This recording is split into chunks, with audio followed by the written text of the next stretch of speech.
Só a título de introdução na questão do home office, eu fui buscar uma informação de uma pesquisa recente sobre o que está acontecendo nesse universo, né? Saiu agora no estado de São Paulo, né? Uma pesquisa sobre o trabalho remoto dizendo o seguinte: primeiro, que o trabalho remoto não era uma realidade para 51% das empresas em funcionamento no Brasil. E agora, após o choque inicial aí da Covid, 80% dos gestores dizem que gostaram dessa nova maneira de trabalhar. Uma pesquisa realizada pela Easy Business School, uma universidade importante da Espanha. Segundo os dados dessa pesquisa, a flexibilidade foi apontada como uma das competências mais desenvolvidas nesse período. Só perde para a resiliência, que é essa capacidade de superar a dificuldade, e as outras competências destacadas foram autodisciplina e confiança mútua, super importante quando você está em home office sem se encontrar pessoalmente. Um dado importante da pesquisa é que o home office ajudou a melhorar a eficiência e a produtividade de cerca de 60% dos entrevistados. E 90% dos gestores afirmam que o trabalho remoto os levou a valorizar e fortalecer os laços com a família. Na Internet Society, eu achei um dado importante sobre essa questão de identidade na internet, que agora está pegando no home office, que fala a diferença entre identidade eletrônica, identidade baseada em atributo, identidade baseada em autenticação, assinaturas eletrônicas e identificadores, mas nós vamos disponibilizar esse slide para vocês, para no momento posterior vocês poderem consultar.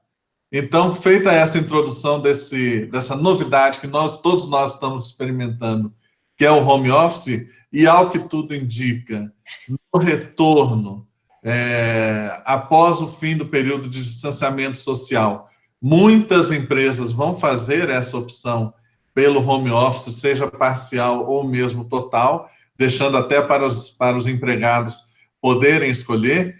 E nós não podemos esquecer que o home office hoje praticamente acompanha essa dívida, né, esse muro digital que nós temos. Ou seja, existem as pessoas que estão trabalhando em home office, existem as pessoas que não estão trabalhando de forma alguma, e existem as pessoas que trabalham fora de casa, basicamente nos serviços essenciais necessários. Então, também o mundo está dividido hoje em quem está em home office, quem não está trabalhando, e quem está tendo que trabalhar fora de casa. Vamos ver como é que vai ser o universo desse futuro que acaba de ser acelerado pela pandemia.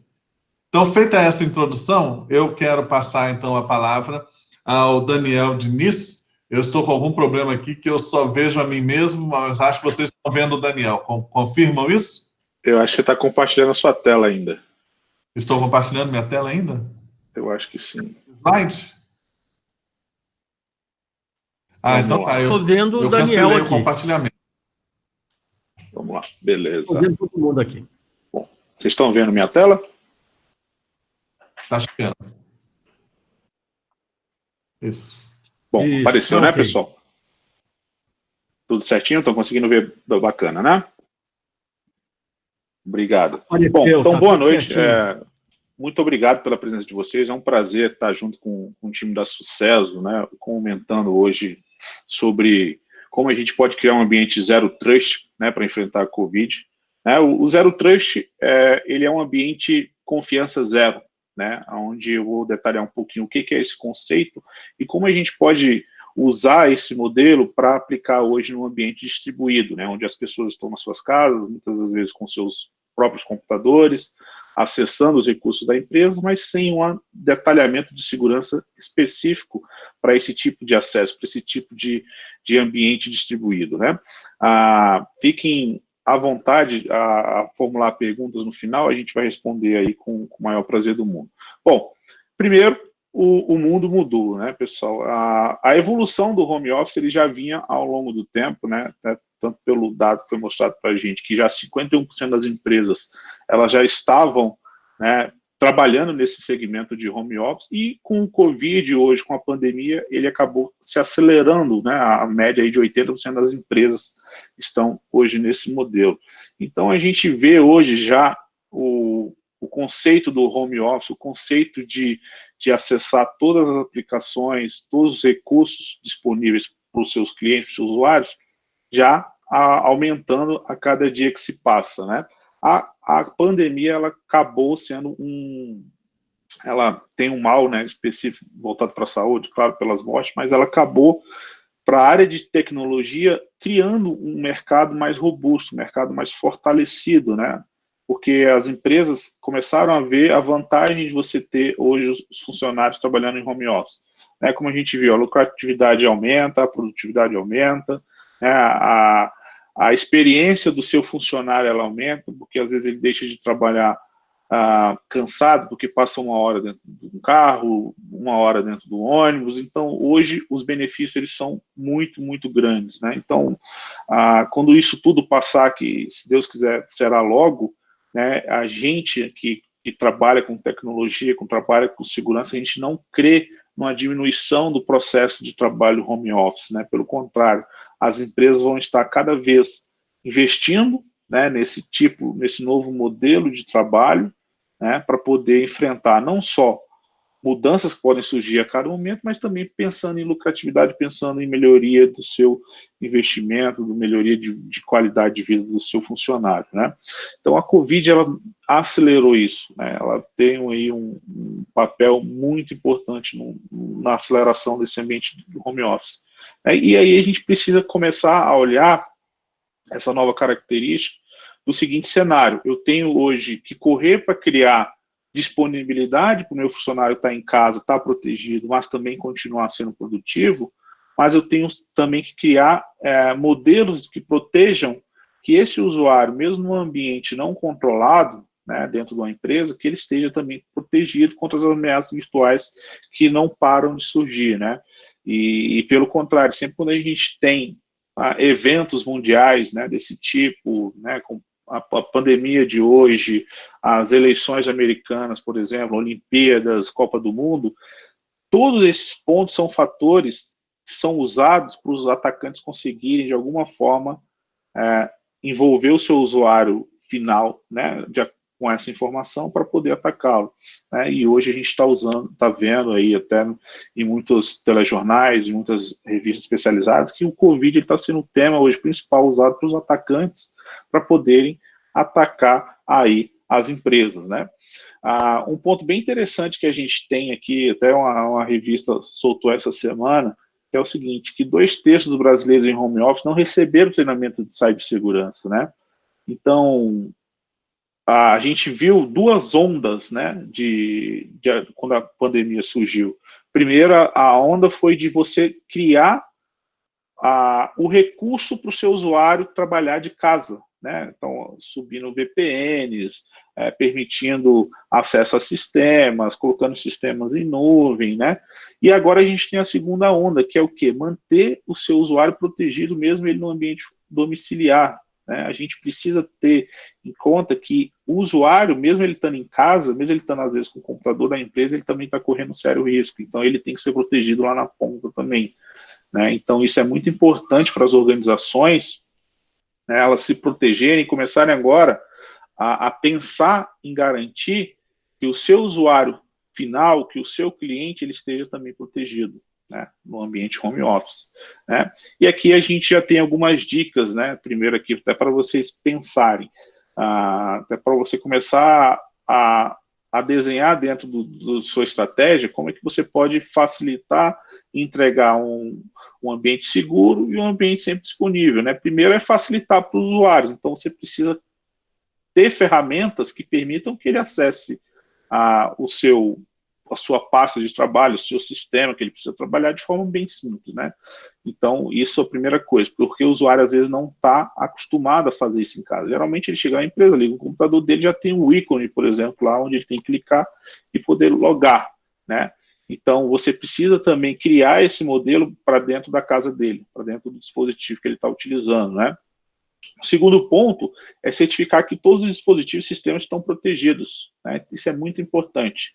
Quando você entrega um dispositivo para o seu funcionário trabalhar, você precisa garantir que ele está protegido com antivírus, com a criptografia de disco, né, que seus sistemas ele tenha um acesso controlado por senhas e logins e senhas fortes, né, que o seu banco de dados esteja protegido. Então, todo esse ecossistema de proteção, desde o acesso através do dispositivo até o seu sistema final, também ele precisa ter camadas de proteções aí que devem seguir as melhores práticas do mercado, né? Criptografar o dispositivo, quando possível, é muito importante, seja ele um laptop, seja ele um celular, um tablet, é muito importante que você hoje criptografe esse arquivo, né? Criptografe esse dispositivo, porque esse dispositivo, quando a pandemia passar e esse ambiente de home office ele se manter estável, né, você vai conseguir. Ele vai circular na rua, ele pode ser alvo de roubos, ele pode ser alvo de furtos. Então, o dado que o seu usuário estiver carregando ali dentro do dispositivo, ele pode ser roubado, ele pode ser furtado. Então, isso você criando a criptografia para isso, ele vai estar realmente protegido, né? Para que você garanta que os dados não sejam extraviados, né? Sempre criar uma conexão segura com o escritório através de VPNs, né? Então, é muito importante você ter uma autenticação forte para que o seu usuário crie uma conexão segura com o seu escritório, para que uma pessoa somente autorizada consiga acessar os recursos do seu escritório, né? Outro ponto importante é sempre ter uma política de anti-spam bem rígida, né? Porque o usuário ele é atiçado, né, com as informações, com coisas importantes que estão passando na televisão, por exemplo, então ele vai receber spams, olha, saiu a vacina do Covid, por exemplo, clique aqui para saber mais. Então, todos esses eventos mundiais, quando a gente fala de phishing, eles usam esses mecanismos para que o usuário caia na armadilha e ali dentro ele seja atacado de alguma forma, né? Outro ponto também muito importante para quem está trabalhando, né, em casa, é você ter um filtro de navegação, né? Mesmo que o usuário tenha a sua internet, que é totalmente liberada, porque não tem nenhum filtro, mas a máquina que esteja com ele tem um filtro de navegação. Por quê? Porque ele não pode misturar a sua navegação privada, né, com a sua navegação corporativa. Então, se ele estiver passando por um tipo de ataque, o filtro ele vai conseguir proteger que o ataque não entre pela máquina dele e se espalhe para dentro do seu ambiente corporativo, né? Outro ponto interessante é sempre armazenar o uso, né, de nuvem para armazenamento de arquivos e dados, para gerar disponibilidade de acesso a esses arquivos. É muito importante também para que você tenha uma produtividade realmente efetiva, né, onde você permita que o seu usuário acesse os dados, mas de maneira controlada, né, de maneira que você consiga ver o que esse usuário está manipulando dentro desse armazenamento, com a política de criptografia também rígida para esses arquivos. Então, você faça o uso de nuvem, mas o uso de nuvem com os recursos de segurança podem ser aplicados a ela, né? Também outro ponto importante é o controle de uso de armazenamento removíveis, pendrives, né? Às vezes você tem isso embutido dentro da sua empresa, mas quando o usuário está no home office, você libera para ele. Você tem que ter soluções que permitam liberar, mas você consegue criar uma lista branca, né, de dispositivos que podem ser usados para armazenamento de dados, né, de mídias removíveis, né, USBs, por exemplo. Né? Outro ponto também é controlar dispositivos móveis. Isso é importantíssimo. Hoje, se a gente for analisar no contexto, todos aqui utilizam, né, de alguma forma, dispositivo móvel para acessar um e-mail, para acessar uma planilha, às vezes, da empresa, né, um contato específico. É importante que a gente crie, né, um mecanismo também de permitir que eu tenha controle sobre esse dispositivo, que eu tenha uma proteção para esse dispositivo, né? Então, quando você cria políticas para o dispositivo móvel, que hoje é muito comum na vida de todas as pessoas, você garante que ali você está protegendo o usuário, está protegendo o seu dado, né, e que nada possa ser extraviado, né? E certifica que as pessoas têm um relatório de problemas de segurança. É muito importante, né? Quando você cria esse ambiente distribuído, você ter certeza de tudo que está sendo trafegado dentro desse ambiente. Então, você tendo o relatório de segurança, você consegue sempre melhorar a sua postura interna de segurança. criar suas políticas, afinar suas políticas de segurança, né? Então, você precisa ter ferramentas hoje que realmente te mostrem de forma clara e simples o que está passando dentro da sua rede, quais são os riscos que você está correndo, quais são os usuários problemáticos, né? Tudo isso você precisa ter aí uma visão clara para você sempre estar criando mecanismos de proteções mais avançados, né? E aí a gente já começa a entrar aqui no modelo de Zero Trust, né? A gente saiu desse perímetro único, né? Então a gente tem a empresa, a gente tem um espaço físico, lá dentro eu tenho os meus ativos de segurança, tenho minhas máquinas e tenho meus usuários, né? Hoje é muito mais fácil a gente controlar, né, esse tipo de usuário, onde a gente tem uma infraestrutura em volta que controle não só o acesso dele aos dados, mas o acesso dele à própria máquina, né? Então, para ele acessar a máquina dele, ele tem que passar por uma portaria, tem que mostrar o crachá, sentar na máquina dele, logar com as suas credenciais e, a partir daí, acessar os recursos que estão disponíveis, né? Então, esse era o cenário, né, antes da pandemia, né, mais comum hoje no mercado brasileiro, né, nas empresas, né, e, infelizmente, ele está mudando, né? A gente está vendo a pandemia gerar grandes demandas de a gente ter ambientes distribuídos, que são todos esses ambientes aqui, né? Então, quando eu tenho um ataque... O Daniel, oi, Daniel, sim. só um segundo. Eu não sei se é só comigo que está acontecendo, eu não estou vendo a sua apresentação, ela ficou pequenininha ali, como se fosse um participante. Não sei se outros estão tendo o mesmo problema. Estão, pessoal? Ela está apresentando, você está apresentando ela normalmente aí? Estou, tá tela grande. Para mim está pequena também. Para mim está pequena também. É, pequena? Pequenininha ali do lado. Se for o caso, você podia sair e entrar de novo. Enquanto isso, nós registramos aqui a presença do nosso ex-presidente da Sucesso, a Criso Tavares, grande amigo aí, grande incentivador também da área, né? E o nosso companheiro de diretoria, Celso Chapinotti, também está aí presente conosco. E também nossos convidados, né? Já falei dos convidados de Angola, presente, e também de São Paulo, né? Cleonice está sempre conosco aí, deve ter mais alguém. Portanto, muito obrigado aí a todos. Vai em frente, agora sim, agora está ok. Agora está grande? Deixa eu... Agora, está grande ainda? Deixa eu só voltar um. Tá ok a apresentação? Perfeito, está ok. Bacana. Bom, então dentro do ambiente seguro, né, pessoal, no ambiente da empresa, quando a gente tem um ataque, a gente consegue controlar ele e impedir que ele se movimente lateralmente, com políticas de segurança que eu posso criar internamente para isso, né? Quando a gente teve que sair desse modelo, né, esse controle meu, ele acaba que eu perdi, porque os tempos de mudança exigem mudança, né? E aí a gente começou a criar, dentro desse ambiente, um mundo paralelo, onde a gente conecta usuários remotos, né? A gente começa a ter dentro da minha infraestrutura aplicações já em nuvem, né? Como o Office 365, por exemplo, um Salesforce.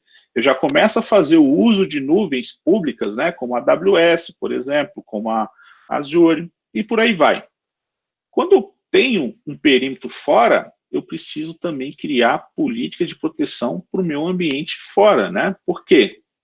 Porque se eu não controlar o que está fora do meu ambiente, eu vou ter problemas. E é aí que a gente entra no modelo de filosofia para cibersegurança que chama de Zero Trust, né? Onde a gente vai criar políticas não para o ambiente como um todo, né?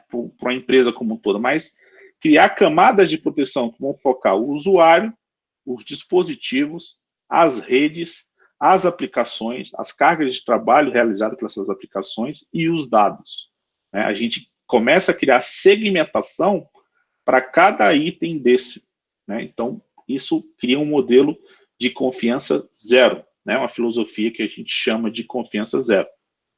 E aí, em poucas palavras, o que é um modelo hoje de Zero Trust, né? Primeiro que não existe dentro da rede, né? Então, hoje o usuário dentro da rede, ele pode estar em loco, se ele estiver dentro da sua empresa, mas ele pode estar sendo executado de um lugar remoto, da sua casa de campo, da sua casa de praia, dentro de uma lanchonete, né? Então, hoje, o seu negócio, ele vai estar não mais dentro da rede, ele vai estar praticamente em todos os lugares. Os recursos vão estar disponíveis em todos os lugares, né? Então, antigamente, para você acessar um sistema, por exemplo, de RH, você tinha que ou conectar através de uma VPN, ou ir dentro da sua empresa e se logar no computador. Hoje não. Hoje você tem essa aplicação já em nuvem, que você acessa por um browser e você rapidamente consegue acessar o seu sistema de RH. Então, não existe mais esse conceito dentro da rede, né?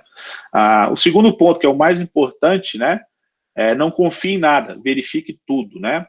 Então, você tem que presumir hoje que os atacantes, eles não vão tentar mais entrar dentro da sua empresa, né, através, por exemplo, ultrapassando o seu firewall, para conseguir entrar dentro da sua empresa para manipular os seus arquivos, né?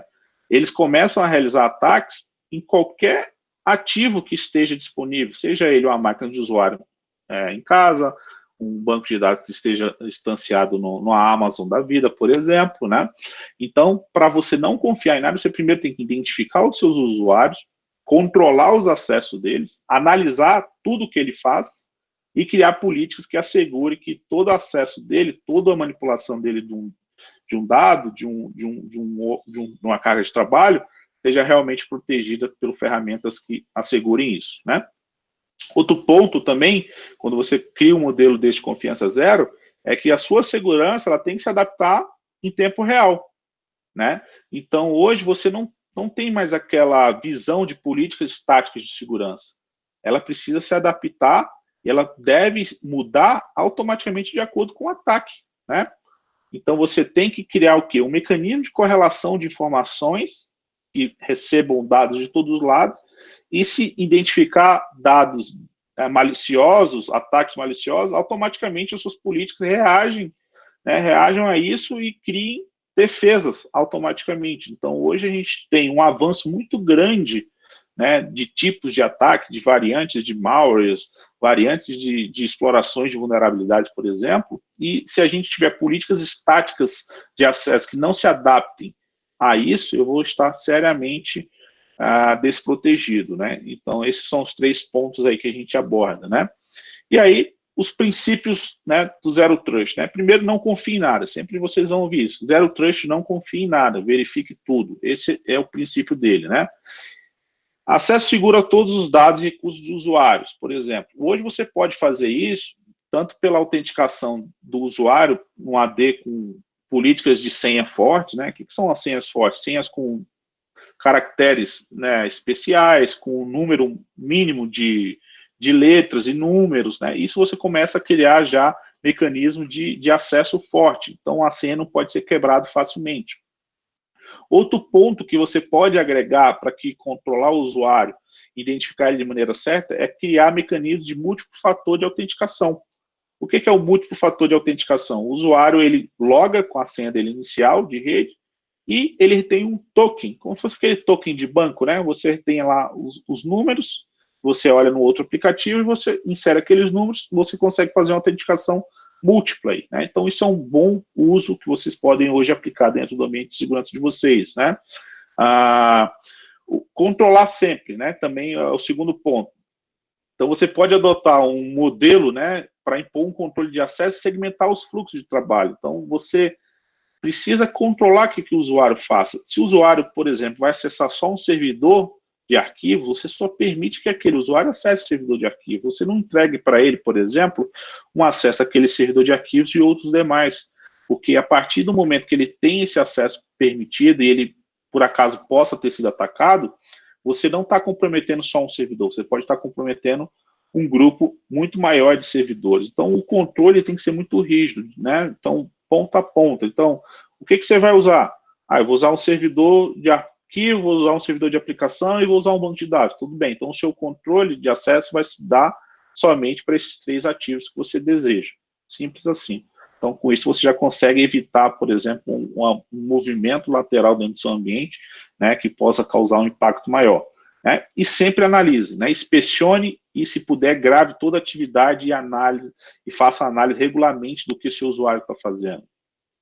né? Isso é muito importante, porque se você não criar uma rotina de análise em cima do tráfego do seu usuário, você começar a ver só quando ele é um problema, o problema pode ser grave demais, né? Então, quando você começa a fazer vamos dizer, uma linha do tempo de análise de risco desse seu usuário, você consegue prever que ele está se tornando um usuário de problema e tomar as medidas antes que aquilo afete a sua empresa como um todo, né? E sempre, por fim, sempre assegure, né, que todos os seus dados, todos os seus ativos estejam protegidos, seja com a vacina de antivírus atualizada, o seu firewall atualizado, né, as suas políticas de IPS ativas, né, a sua criptografia aí implementada.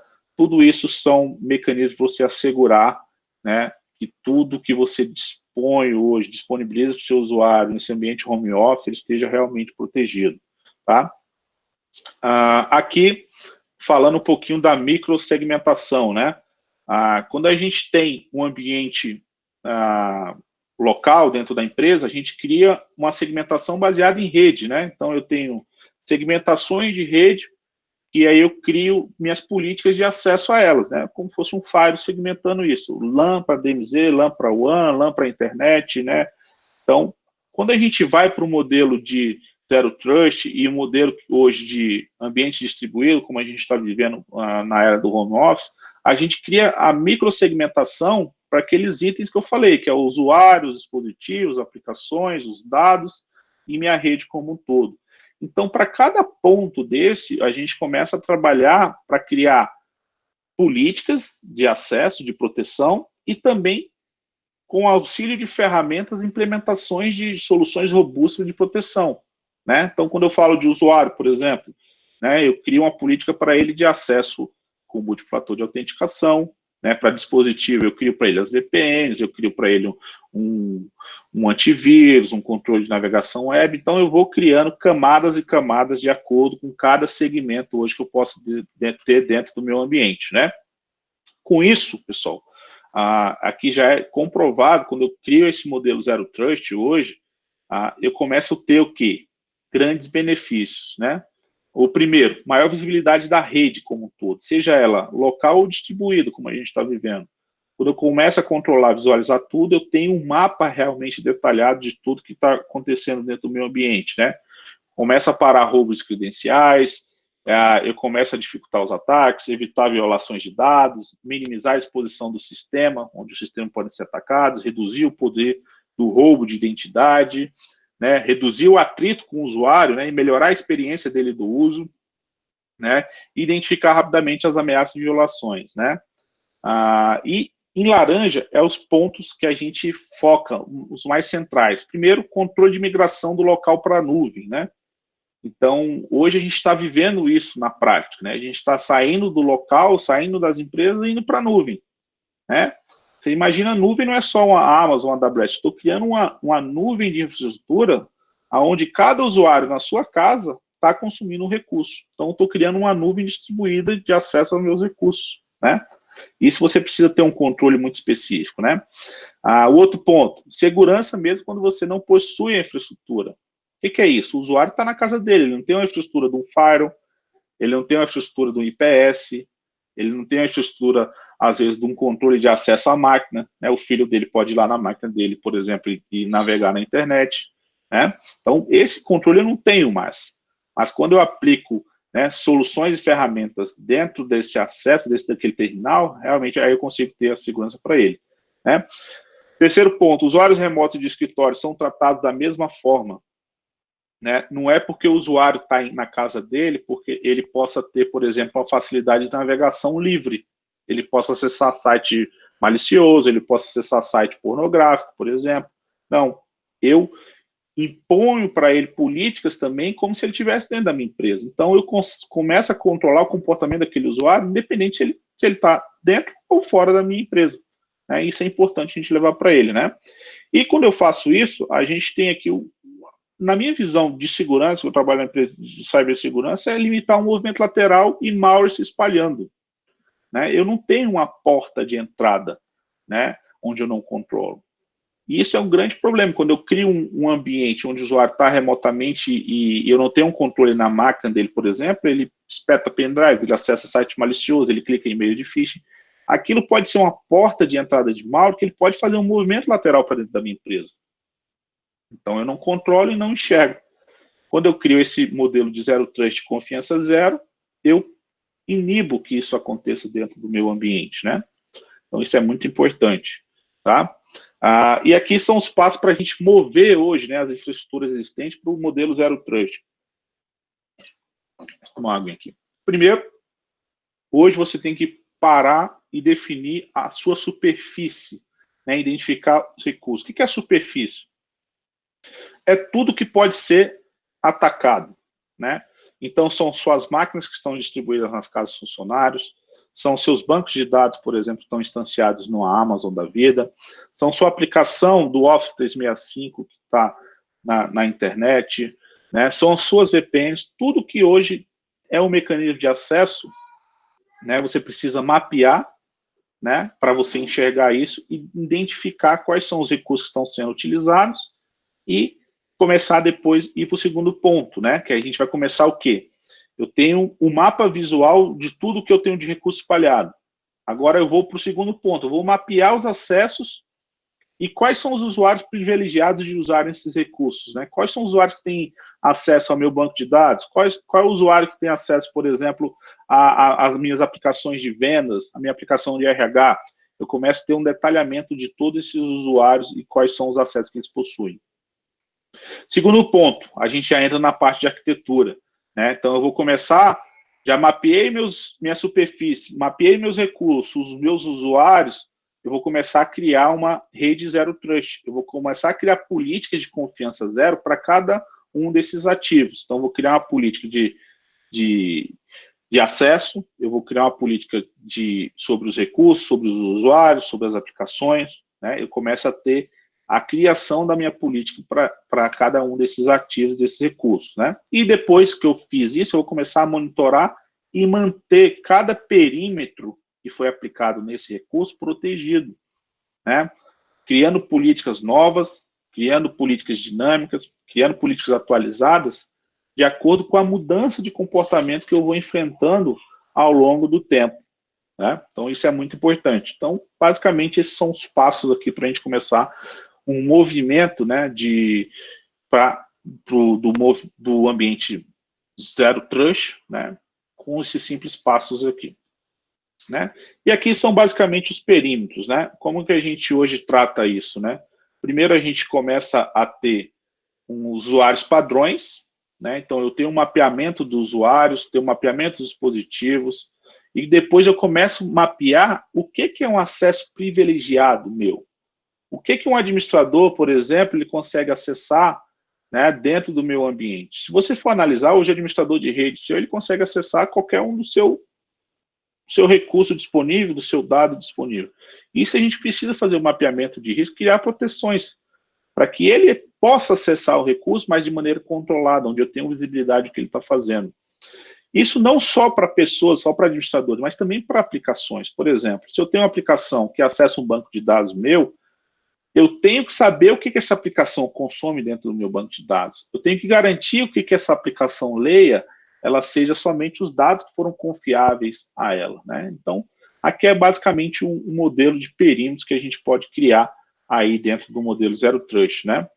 E aí, o último ponto é o quê? É quando você criou esse modelo, né? Criou os perímetros, você cria o quê? Modelo de automação e orquestração, né, de todos os incidentes que ocorram dentro do seu ambiente. Para quê? Para melhorar suas políticas de segurança, para resolver incidentes rapidamente, para identificar comportamentos suspeitos, né? E isso tudo que vai te munir, que vai suprir disso é o quê? Visibilidade e informações analíticas. Então, você precisa criar os perímetros, ter visibilidade do que acontece sobre eles e depois ter soluções que orquestrem e automatizem todos os seus processos aí de segurança, né? Basicamente, esse é o mapa, tá? E aí a gente tem, pessoal, algumas soluções que já fazem isso, né? Então, por exemplo, a ideia de você criar soluções hoje que tenha segurança sincronizada, né, que se criem correlações entre outros, é muito importante, né? Então, o primeiro ponto é a análise, né? Descobrir usuários, aplicativos, dispositivos, né, e dados, né? Isso é muito importante para você ter realmente a visibilidade que pode estar acontecendo ali dentro. Depois que você analisa e identifica os problemas, você vai se adaptar, né? Então, você começa a criar políticas dinâmicas aí baseadas em detecção de ameaças, comportamento de usuários, análise de tráfego, conformidade, né? Isso tudo você precisa se adaptar e rapidamente, porque tudo está mudando. O atacante, ele não espera. Se ele não consegue por uma porta, ele vai tentar por outra, né? Então, você precisa estar se adaptando sempre ali às variantes de ataque que você pode estar tendo, né? E pode estar sofrendo naquele momento. Essa rápida adaptação vai te permitir o quê? Automatizar, né, tudo que está acontecendo dentro do seu ambiente. Então, se eu tenho um dispositivo malicioso, rapidamente outro dispositivo já recebe essa informação e identifica que aquele dispositivo não pode mais trafegar dentro do seu ambiente, né? Você começa a criar política de orquestração que vão te facilitar não só gerir esse ambiente distribuído, mas te proteger ainda contra os mais tipos de ataques avançados que podem ter, né? Então, o isolamento automático do dispositivo é importante, a otimização de larguras de banda de internet é importante. Então, hoje você precisa ter automatização disso, porque são diversas características, diversos comportamentos, e se você não tiver uma rápida adaptação e uma automatização de criação de melhoria para esse recurso, você vai sofrer muito no dia a dia, né? Então, é muito importante você ter esses 3 pontos aí de análise, adaptação e automatização dos processos, né? E aí seria basicamente uma pilha, né, de tecnologia do Zero Trust. Primeiro, desde o controle de rede, né, através de firewalls, através de soluções de wireless, de anti-spam.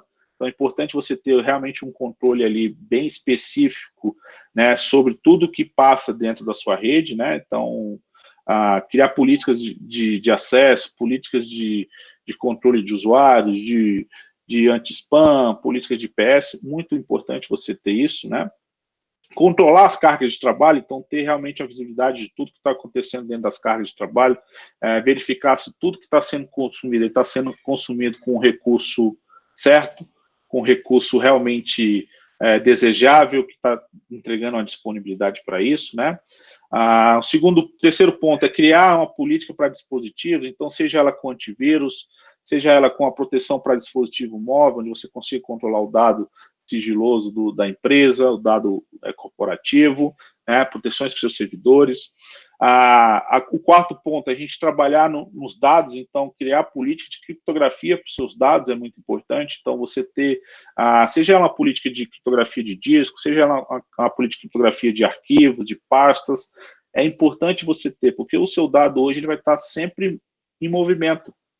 Então, hoje, por exemplo, para estar aderente à LGPD, né, estar aderente às normas, você precisa controlar todo o dado, né? Então, quando você está distribuindo as pessoas do seu ambiente home office, tem que garantir que o dado que ele esteja manipulando na casa deles também esteja protegido. Então, a solução de criptografia, ela serve para isso, né? O quinto ponto aí, que é muito importante, é as pessoas, né? A gente começar a trabalhar as pessoas de forma de conscientizá-las sobre os riscos que elas estão correndo, né? Então, utilizar de ferramentas de treinamento contra phishing, campanhas de conscientização sobre ameaças, isso é muito importante para que você tenha ali a pessoa em casa, mas é que ela tenha um conhecimento sobre segurança, quais são os riscos que elas estão correndo, né? Então, isso é muito importante. Então, você viu que nos primeiros slides a gente falou que 2/3 das pessoas não têm um treinamento básico, né, dentro da sua casa sobre segurança, né? Então a gente precisa também tratar pessoas, né, conscientizá-las, levar o foco educacional sobre os riscos para que ela sempre também seja um ponto de análise dos riscos que ela está correndo, né? E aí a gente entra no terceiro ponto, quando você cria essas pilhas, você precisa o quê? Ter o gerenciamento disso, né? Então você precisa enxergar o seu parque como um todo, não só soluções únicas em cada ponto que geram milhares de logs, geram milhares de informações, né? A gente precisa o quê? Criar um contexto de integração dessas informações, onde eu tenho a visibilidade como um todo, né? O ataque ele pode originar da rede, mas ele pode estar vindo de um spam, né? E o usuário recebeu. Ele pode estar vindo do antivírus que nos detectou. Então, eu preciso ter uma visibilidade como um todo. Isso facilita para mim gerir todo o meu parque, toda a minha pilha de produtos que eu tenho, né? Com isso, eu vou conseguir fazer o quê? Automatizar e orquestrar todos os meus incidentes que estão ocorrendo dentro do ambiente. Com isso de forma simples, porque eu tenho a visão do todo. Eu sei que tudo está se passando. Então, isso eu crio políticas mais rígidas, mais robustas aí, que eu posso estar entregando para vocês. Né? Então, esse aí, basicamente, é a pilha hoje que a gente trabalha de tecnologias que podem ser aplicadas no modelo Zero Trust. Né?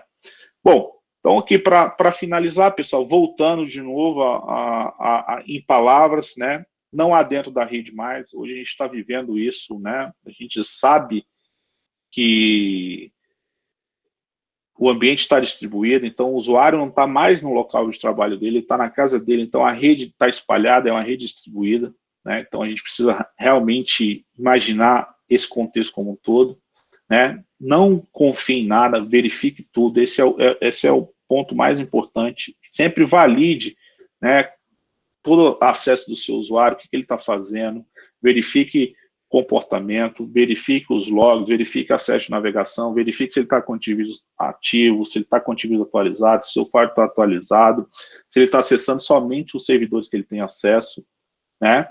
E tenha realmente soluções que se adaptem à segurança aí em tempo real. Tá? Essa é basicamente o contexto que eu vou estar abrindo para vocês. Bom, vou falar um pouquinho da minha empresa é a Sophos. Eu vou deixar meu e-mail aqui para vocês. Tá? Quem quiser pode me mandar um e-mail. Eu vou mandar uma licença do Sophos Home para todo mundo, para ajudar a proteger o ambiente doméstico de vocês. Não é licença Enterprise, é uma licença voltada para o usuário doméstico, então é bem simples de instalar, de gerenciar, até para ajudá-los aí nesse ambiente, né, de caso, às vezes muitas pessoas estão trabalhando com o seu próprio computador, a gente tem uma missão aí de entregar soluções de ponta para vocês, então quem tiver interesse pode me mandar um e-mail que eu vou prontamente disponibilizar uma licença para cada um de vocês.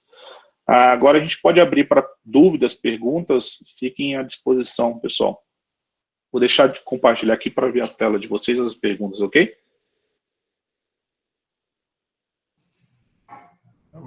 Obrigado aí, Daniel. A gente pode aqui, como estamos num grupo pequeno, nós temos duas formas de poder participar. Ou a pessoa pede para abre aí o microfone e fala, ou pode mandar também aqui no chat se tem alguma dúvida, alguma observação e a gente vai responder. Então, quero convidar aí os participantes, quem quiser pode falar o microfone, abrir a câmera, que aí a gente pode se ver e o Daniel tentar responder aí as observações. Temos alguém com alguma dúvida? Observação?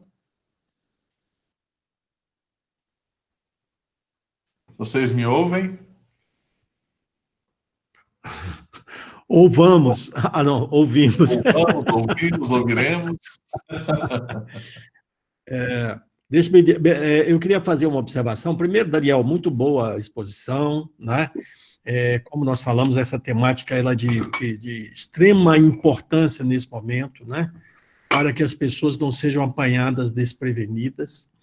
Eu fiquei aqui pensando, né? Nós estamos falando de ameaças, de ataques, e eu vejo assim uma ligação até com o momento que nós estamos vivendo, né? Na verdade, muitas vezes a questão do resultado de um ataque, né, ou da ocorrência de um ataque, ele está muito mais ligado à negligência do atacado do que à competência do atacante, muitas vezes, né? Então, se a pessoa, por exemplo, né, no mundo que nós estamos vivendo hoje, a gente tem visto tanta gente aí, não tem problema não, vamos só encontrar ali com os amigos, só tomar uma cervejinha de longe e tal, não sei o quê, vamos só fazer um churrasquinho aqui em casa, só para 18 pessoas e tal, né? Então, são essas pequenas negligências, pequenas e grandes negligências, né, que vão nos expondo, nos deixando vulneráveis, né, e assim por diante. E, portanto, no ambiente virtual, da mesma forma, não é? Então, são coisas muito simples. Eu queria te falar, você até já colocou aí alguma coisa no final, Mas nós temos aqui, né, eu acredito 3 tipos de públicos diferentes. O primeiro é de empresas já grandes, que já têm uma cultura de segurança, né? Sim. E depois temos empresas aí que estão aí no meio do caminho, que não são empresas grandes às vezes, mas também têm essa preocupação, mas às vezes não têm os recursos adequados. E nós temos, certamente, outras empresas, né, em todos esses níveis aí, por exemplo, pessoal da área educacional, eu falo por a gente conhecer aí de mais próximo, né, que às vezes acredita muito nas pessoas, né, o educador acredita muito nas pessoas. E nós estamos aqui falando exatamente, não confie em ninguém. Não confie, não confie. É muito importante o que você colocou, da seguinte forma: hoje não existe ataque avançado, né? Existe quem cria o ataque avançado. O ataque, ele virou um comércio, né? Hoje, para vocês terem ideia, existem plataformas de ransomware, de phishing, por exemplo, onde você contrata o ataque. Então, você contrata, você envia esse ataque para alguém, a plataforma recebe quem pagar, por exemplo, um resgate de um ransomware e te cobra uma porcentagem e te paga o resto. Seria, por exemplo, como se fosse um iFood da vida. Você pede pizza, o iFood fica com um pedaço e paga para a pizzaria. Né? Então, dessa mesma plataforma onde a gente tem acesso a outras coisas, existe as mesmas plataformas para atacar as pessoas, porque o mercado hoje do malware, o mercado hoje dos ataques, ele virou um comércio.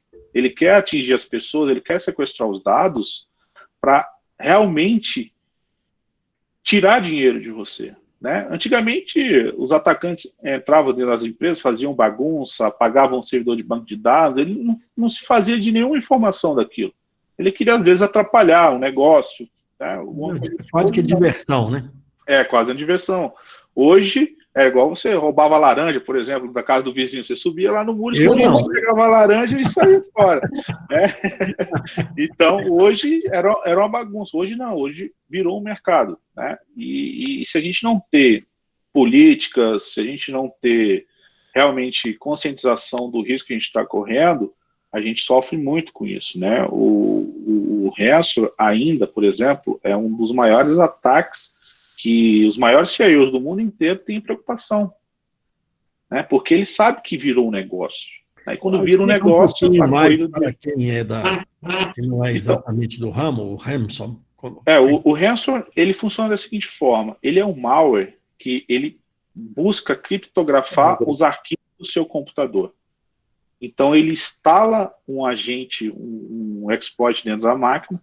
A partir disso, ele faz um pacote de uma aplicação maliciosa. Essa aplicação, ela varre o computador, varre a sua rede, varre seus bancos de dados e criptografa o que pode. Então, o que ele faz? Olha, eu criptografei todos os seus dados, todo o seu banco de dados, por exemplo. Né? E você, para ter os seus dados de volta, você vai ter que pagar X tantos milhões de reais. Então, assim, resgate mesmo. É o resgate mesmo, é um sequestro de seus dados, ele funciona dessa forma. Né? E isso, quando a pessoa não tem, por exemplo, um backup, quando ela não tem uma política de controle dos dados, ela pode ser muito afetada. Né? Ou ela não pode ser afetada ali dessa gravidade, mas ela pode ficar, por exemplo, 1, 2 dias, 3 dias parada, sem faturar, sem conseguir dar acesso aos seus funcionários. Então, isso gera um impacto financeiro muito grande para as empresas, para as instituições. Né? Eu já tive caso de ver empresas voltarem à idade da pedra, por exemplo, porque tudo que ela estava guardado, ela estava no computador, em pasta simples, sem controle de acesso nenhum, sem banco de dados nenhuma. Então lá estava todas as faturas, quanto as pessoas deviam, quanto ela tinha que pagar, tudo planilhado, por exemplo. E foi tudo roubado. Então a empresa voltou ao tempo da pedra. E isso não é só empresas pequenas, grandes, desculpa. Empresas pequenas está acontecendo, né? A gente viu, por exemplo, líderes mundiais aí, empresas como a Cognante, por exemplo, que foi atacada com ransomware, né? Então, você vê, tem milhares e milhares de tecnologias lá dentro, mas não tem o quê? Soluções que se adaptam a um ataque. Às vezes, um alerta está acontecendo, mas não tem correlação com outra ferramenta, então isso você não consegue ver e identificar. Então, isso é um grande problema, né? E o ransomware ele continua muito forte ainda no mercado. E um detalhe aí, né, só reforçando, é que o fator humano, né, quer dizer, você falou aí dessa importância de conscientização contínua, constante sobre os cuidados que tem que se ter, isso é fundamental, porque muitas vezes é realmente um momento de vacilo, é uma negligência, ou é uma ingenuidade, né? Num certo momento, aí quebra toda a cadeia de segurança que às vezes se tem. Né? O alvo da educação e treinamento, né, dos usuários, de quaisquer que seja, de quaisquer níveis, de todos os níveis, né? Porque por qualquer lugar entra ameaça. Né? Sempre tem em mente, o usuário final ele sempre vai ser o alvo. Uhum. Para um atacante ele ter sucesso no ataque, primeira coisa, ele vai voltar para o seu usuário. Então ele vai tentar explorar alguma falha, seja ela de conhecimento, técnico, de segurança, através do seu usuário. Então é muito importante hoje, principalmente nesse ambiente de home office, né? Então a gente tem pessoas preocupadas com a pandemia, pessoas realmente curiosas para entender o que está acontecendo, então isso aguça a mente das pessoas. Então aí que a armadilha ela realmente se faz mais com maior sucesso. Então eu começo a criar e-mails, campanhas de phishing sobre a pandemia, o usuário ele vai se sentir aguçado a clicar, a não prestar atenção no remetente, a clicar num link sem checar. Então, realmente, o usuário ele hoje é a porta aberta. E tem em mente, quando o seu usuário ele está na máquina dele, ele está conectado à sua empresa e ele cai num golpe de phishing, não tiver uma proteção realmente efetiva na máquina dele, aquele movimento lateral ele vai ser muito fácil de se fazer. Né? Então, só uma última coisa aqui que eu vou falar para dar uma oportunidade para o pessoal, é lembrar que hoje a máquina de uso de muita gente é o telefone celular, né? É o smartphone. Então, o mesmo smartphone que recebe os videozinhos de WhatsApp, todas essas coisinhas aí, está lá lidando com milhões da empresa, né? Então, é fundamental aí, mais ainda neste caso, um cuidado especial das pessoas, né? Com esse aparelhinho aí, que pode ser uma grande fonte aí de problemas, né? Sim, hoje o dispositivo móvel, ele é um facilitador, mas também ele é uma grande porta aí de ameaças, de roubo de dados, que a gente tem que se preocupar. A gente tem que controlar. Não que o usuário faça, por exemplo, no dispositivo dele. Né? O que é da vida dele, pessoal, é dele, mas se ele estiver utilizando esse ativo para acessar um recurso corporativo, a gente tem que criar mecanismo de proteção para esse ativo, para esse recurso que ele está acessando. Então, a gente tem que se preocupar também com isso. Né? E não tem jeito. O acesso através do dispositivo móvel ele só vai aumentar. Né? Hoje é um facilitador para a gente. A gente tem que se preocupar com ele, sim. Ô, Daniel, aqui no chat tem uma pergunta do Luiz sobre o gerenciamento da segurança, se requer um profissional dedicado para monitorar todos os ambientes e dispositivos o tempo todo, ou essa solução da Sophos ou outras são capazes de automatizar esse trabalho? Assim, a nossa solução em si, quando você tem um ambiente distribuído que não se comunica, né, são soluções diferentes, que não tem integração entre si, você vai precisar, geralmente, de pessoas específicas para monitorar cada ponto desses. Então, isso gera o quê? Gera custo enorme, né? E, às vezes, essa própria equipe sentada do mesmo lado não se conversa, né? Então, eu tenho dados de um lado, dados de outro, eu analisei meu dado, mas eu não analiso meu dado no comportamento geral da empresa. Então, isso é um problema. Né? A gente trabalha no modelo de segurança sincronizada, por exemplo. Né? O que é o modelo de segurança sincronizada? Eu tenho soluções que conversam entre si. Ela troca experiência, troca informações entre si. Então, por exemplo, se eu tenho um firewall e um antivírus da Sophos, se o antivírus estiver trabalhando no combate do malware, o firewall sabe e isola aquela máquina temporariamente. Se o usuário estiver em casa, por exemplo, tentando acessar a VPN da minha empresa, ele está com o antivírus atualizado, cheio de alerta, o usuário está problemático, ele não consegue acessar a VPN porque ele é um dispositivo de risco. E o que eu faço? Eu começo a criar automatização entre os processos. Eu tomei a ação antes deles terem um problema. E com isso eu tenho? Eu começo a criar para os administradores, por exemplo, do ambiente, da sua rede, da sua infraestrutura, um poder mais gerencial, né? Então, se a gente olhasse na apresentação, aquele nível mais acima, né, de visibilidade e analíticos lá. Então, eu crio para ele, olha, a máquina do Daniel que está em casa, ela tá com malware, e precisa tomar uma ação, e ela não se conectou à VPN por isso. Eu barrei a VPN. Então, opa, bacana. Vou na máquina do Daniel, vou identificar, olha, a máquina do Daniel está com malware, por exemplo, que ele pegou um pendrive dele antigo e plugou na máquina. Então, eu começo a criar, poxa, eu vou criar para ele, ou para todas as máquinas, uma política de proteção de dispositivos removíveis. Então, eu tomo a ação, eu informo, a partir da informação eu crio mais políticas restritivas de acordo com o comportamento que está acontecendo. Então, é isso que a gente consegue fazer para vocês, né? Então, realmente aí a orquestração de seus ativos como um todo. Entendi. Eu queria fazer uma pergunta, não sei se... Sim, pode perguntar. Não sei se está... Eu quero só um esclarecimento um pouco mais, não sei se vou chamá-lo um bocado mais de detalhe. Por exemplo, o Daniel falou um bocado dessa questão de se aplicar política de segurança de forma segmentada, não é?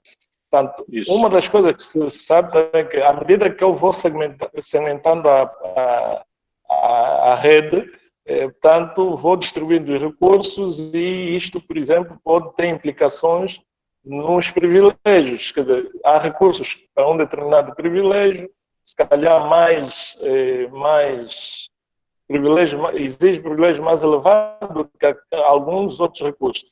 Como é que vocês fazem essa questão de juntar segmentação e ao mesmo tempo conseguirem manter a distribuição dos privilégios por esses dispositivos? Então, no modelo Zero Trust, você faz isso mapeando primeiro os seus recursos, né? Então, você tem um mapa de todos os seus recursos disponíveis. No segundo ponto, você começa a mapear os acessos. O que o usuário realmente precisa ter um acesso a um recurso meu? Isso é muito importante, porque se eu tiver usuários com recursos disponíveis a mais do que ele usa, ele pode ser um problema quando ele for, por exemplo, atacado, né? Quando ele for um problema dentro do meu ambiente. A gente precisa realmente mapear todos os recursos e mapear quais são os acessos necessários para aquele recurso. E isso a gente trabalha não de forma, vamos dizer, única, né, para uma pessoa, mas através de grupos de usuários, por exemplo, seria uma boa prática. Por exemplo, a gente tem alguns estudos internos nossos que mostram, por exemplo, que a cada dois bancos de dados instanciados, por exemplo, na Amazon, o acesso demasiado de outras pessoas está disponível. Então, você olha, um banco de dados que geralmente acessa é uma aplicação, né, e o administrador do banco de dados, administradores, e a gente vê que outros usuários conseguem acessar, se quiserem, aquele banco de dados. Então, assim, o mapeamento do recurso ele é muito importante para você realmente garantir que, se você tiver um problema, você não tem um movimento lateral ali dentro, com recurso a mais disponibilizado para o usuário. Aí bem. Ok. Só mais um comentário. Tanto o Daniel falou que nós precisamos ter domínio, por exemplo, tanto imaginando estar a trabalhar com banco de dados, eu preciso ter domínio assim, o mais afinado possível daquilo que o banco de dados tanto permite aceder, o que é que não permite, o que é que bloqueia. Acontece que tanto a maior parte das empresas trabalham com um banco de dados de soluções que vêm de diferentes fabricantes, né? Quer dizer, basicamente o que eu tenho acesso é aquilo que o fabricante me permite ver. Onde é que, quer dizer, como é que essa solução de Zero Trust consegue, por exemplo, garantir que se consiga ter fiabilidade na informação que eu obtenho do sistema de gerenciamento de base de dados, sobretudo naquilo que tem a ver com a segurança? A gente cria um perímetro, né, falando do banco de dados, a gente cria um perímetro em volta do banco de dados. Agora, o acesso ao recurso, a manipulação do recurso, a gente já não faz, né, já não é por isso, por exemplo, da minha empresa fazer isso, tá? Mas você tem que ter essa preocupação. Por quê? Se eu tenho, por exemplo, um banco de dados que a empresa não garanta que eu determine quais são os recursos que devem ser acessados dentro do meu banco, quem tem que garantir a segurança do meu banco já não sou eu, essa empresa está me impondo isso, né? Então, isso pode ser até, às vezes, um problema interno aí de relacionamento, né? Na minha visão. Mas o que a gente tem que fazer? Eu posso ter esse problema hoje, que eu não consiga garantir que o controle fiel à manipulação dos dados nesse banco de dados. Mas o que eu tenho que fazer? Eu tenho que criar mecanismo que blinde, né, o entorno do meu banco de dados, o acesso ao meu banco de dados, por exemplo. Eu só permito que aquela rede que está no meu banco de dados só possa ser acessada por máquinas distintas, ou possa vir acessos de redes distintas, de usuários distintos. Então, eu crio uma camada... Posso dar um exemplo, Daniel? Me permite? Opa, Luiz, tudo claro. Bom, Daniel? Sim, tudo bem, Luiz? Tudo. Saudações da Brasília. Obrigado. Uma opção de fazer isso, tá? Desculpa, eu não guardei seu nome, eu não entendi a pronúncia do seu nome, tá? Você pode segmentar a rede fazendo com que o tráfego dos seus usuários, ao acessar o banco de dados, cruze o firewall através de segmentos e interfaces de rede. Com isso, você consegue analisar todo o tráfego que vai do acesso ao banco de dados e você analisar. Essa é uma possibilidade, é um cenário de você criar esse conceito de zero trust. Isso. É aquilo que eu falei, a gente cria camada de proteção ao recurso, né? O que do externo para o interno. Agora, na segmentação, por exemplo, do banco com a aplicação, aí já seriam outras soluções para isso. Tá? Ok, tá bem.